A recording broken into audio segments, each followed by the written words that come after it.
36 million adults in the United States don't have basic reading skills beyond a third grade level. That's according to Pro-Literacy. And when it comes to kids, 2 out of every 10 children enter kindergarten with skills that are 2 to 3 years lower than their grade level. As we mark Read Across America Day today, last hour we explained the small changes to help your kids get started. Now Robert Kelly from Read USA joins us to explain the resources available to local families. Good morning. Thanks for being with us.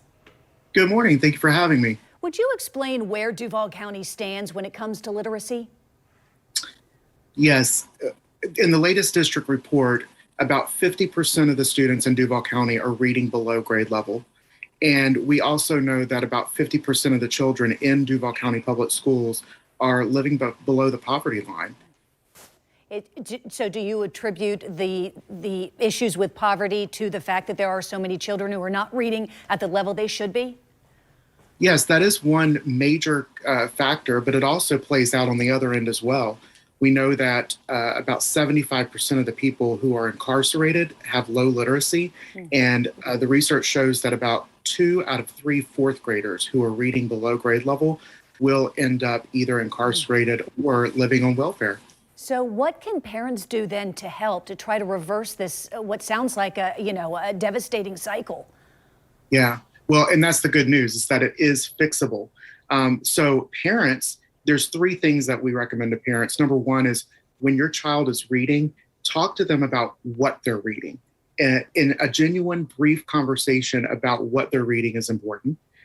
Reading with your child is important. And we have on our Read USA website, we have read alouds that parents can watch together with their child and talk about books. And the third thing is book choice. That is so important, allowing children to have choice in what they read. Because if they don't, then they might not be interested in what they're reading. And as a result, that's not going to encourage them to read more.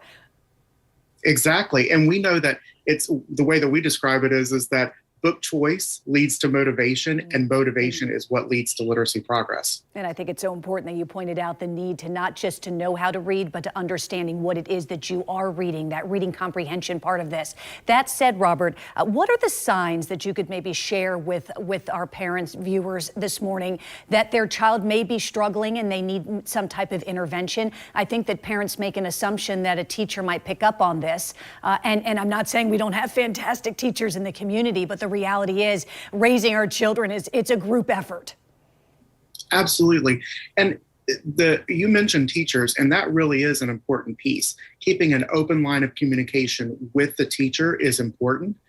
Also, parents, of course, can look at their child's grades. If you see your child's grades in reading, writing, or even in a content area like science slipping below average, then that might be a sign that they need help in reading. And then a third thing is that some children might avoid or be hesitant to do homework when it comes to reading. And that might be a sign that they are avoiding something that they consider frustrating.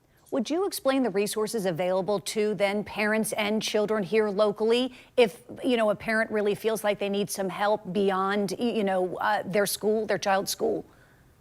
Absolutely. So Read USA is providing reading tutoring in schools right now across the district. We're working with fourth graders providing reading tutoring. So that's one, if you have a fourth grader, that's one resource that's available.